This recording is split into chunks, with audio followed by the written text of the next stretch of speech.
প্রতি বছরের মতন এবছরও একটা ঝড় এসেছিল রেমাল বলে। আর এই ঝড়ের মধ্যে আমি ছিলাম আমার দিদির বাড়িতে। আর এই দেখো, হ্যালো গাইস, আশা করি তোমরা সকলে ভালো আছো।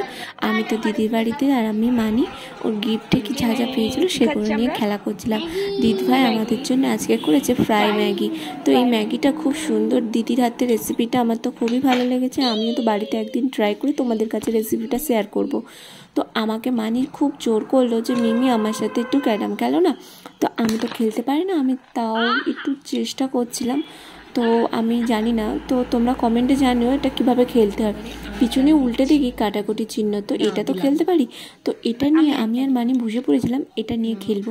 তো এই দেখো, আমি আর মানি খেলা করছিলাম, আর এর মধ্যেও আমি জিতে গিয়েছিলাম। মানি তখন বাচ্চা মানুষ, তো ও তো বোঝে না, ও ভাবছে কি হচ্ছে না হচ্ছে। ও তো বললো হবে না হবে না, এই খেলা আমি খেলবো না, আবার অন্য খেলা। তো তারপরে আমরা বললাম তাহলে এবার লুডো খেলি।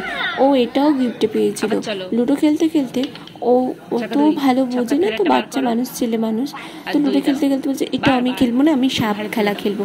সাপ খেলায় মজার বিষয় হচ্ছে যে ওই যে মই দিয়ে উঠে যাওয়াটা ওর ওটা খুব ভালো লেগেছে। আর ওই যে মাথায় গিয়ে নিচে লেগে যাওয়া ওর এটা একদমই পছন্দ হয়নি। ছেলে মানুষ তো এগুলো নিয়ে ও খুব মজা পেয়েছে, গিফটে এগুলো পেয়েছে, তো খুব ভালো লাগছে ওর খেলতে। আর আমি আর ও সারাদিন চকলেট খেতেই রয়েছি। খেয়ে আমরা দুজন বেরিয়ে গেছিলাম ওদের মাঠের দিকে খুব মেঘ করেছে, আজকে তো ঝড় হওয়ার কথা ছিল সে কারণে। আর এইদিকে কচু বাগান আছে, ওইদিকে ভেন্ডি, ওদিকে এগুলো চাষ হয়, এদিকে গাঁদা ক্ষেত, সব কিছু। আর এই যে আমি আর মানি দেখতে পাচ্ছ কত পোজ দিচ্ছি মানি আর আমি, দেখো। আর এত ঝড়ে যে ও উড়ে যাচ্ছে। এই যে এবছর তাল খাওয়া হয়নি, গাছে কচি কচি তাল দেখে যেন খেতে ইচ্ছা করছিল। আর মাঠে যাচ্ছি, দেখো কত কাদা, এখানে পা পুঁতে গেছিলো, কাদা মেখে একদম ভর্তি হয়ে গেছিলাম। এই ঝড় বৃষ্টি বাদলে আমরা এখন মাঠে যাচ্ছি কাদা মাখতে। তো অনেক দিন পরেই মাঠে যাচ্ছি। আর কাদা বলতে আমাদের এদিকে তো বেশি মাঠে ঘাটে যাওয়া হয় না, আর দিদির বাড়িতে কিছু একটু ঘুরবো না তাহলে হয়, তো ওই জন্য বেরিয়ে গেছিলাম। প্রচণ্ড পরিমাণে হাওয়া দিচ্ছিলো, কি বলবো গাইস, তোমরা ভিডিওটা সম্পূর্ণ না দেখলে বুঝতেই পারবে না যে এত পরিমাণে হাওয়া দিচ্ছিলো।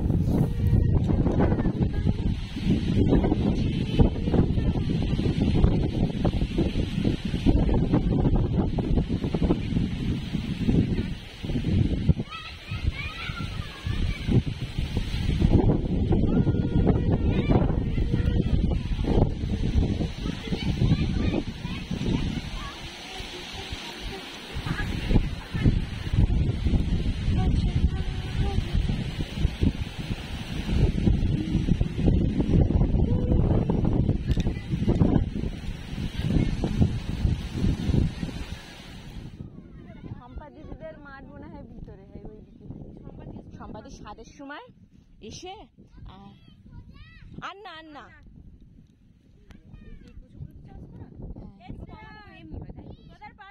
মানে ওই গলা কেটে নিয়ে ডাঁটি বিক্রি করে না, কচু কেউ খায়।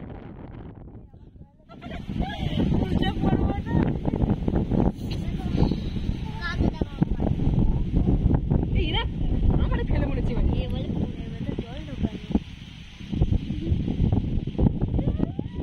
তোমরা মাঠের ভিউটা দেখে বুঝতে পেরেছো, অসাধারণ লাগছিল এই মাঠের এই দৃশ্যটা। আমার তো খুবই ভালো লেগেছে। দিদি বকাবকি করছে যে কাদা মেখে এসেছি, যা স্নান করে নে, তো এসে স্নান করে নিয়েছিলাম। আর দেখো বলতে বলতে যার নাম নিলাম সে অবশ্যই চলে আসলো। ওটা দিদিদের পুরোনো বাড়ি, এটা দিদিদের নতুন বাড়ি। দেখি দিদিভাই এখন অন্ধকারে বসে রান্না করছে, কারণ কারেন্ট নেই দুদিন ধরে। আজকে এই ঝড় হওয়ার কথা, সে কারণে কারেন্ট ঝড় বৃষ্টির কারণে চলে গেছে। এদিকে ঘরের পিছনে জল ভর্তি হয়ে গেছে, জল তো হতেই রয়েছে। দিদিদের এটা হচ্ছে পুরোনো বাড়ি। এই যে মেঘ করেছে, এখন একটু বৃষ্টি কম আছে, এরপরে আমি বেরিয়ে যাব। ওই জন্য যাই আমাকে বললো তাড়াতাড়ি রেডি হয়ে নিতে, তো আমি রেডি হয়ে নিয়েছি। আর দিদিভাই একটা কত সুন্দর গ্যাস টাইপের উনুন করেছে, তোমাদেরকে দেখিয়ে দিই। আমার তো এই উনুন পাকাটা খুবই ভালো লেগেছে, দিদিভাই এখানে রান্না করে। তো গাইস, ভিডিওটা কেমন লাগলো অবশ্যই কমেন্টে জানিও। দেখা হচ্ছে নেক্সট ভিডিওতে, ততক্ষণে তোমরা ভালো থাকো, সুস্থ থাকো। আমার নতুন নতুন ভিডিও তোমাদের কাছে কেমন লাগছে অবশ্যই কিন্তু জানো। আমার চ্যানেল যদি নতুন হয়ে যাও, আমার চ্যানেলটিকে কিন্তু সাবস্ক্রাইব করতে ভুলবে না। তো টাটা বন্ধুরা। আর এই ঝড় বৃষ্টি তোমাদের ওখানে কেমন কেটেছে, আর কি কার কীভাবে ক্ষতি হয়েছে অবশ্যই কমেন্টে জানিও।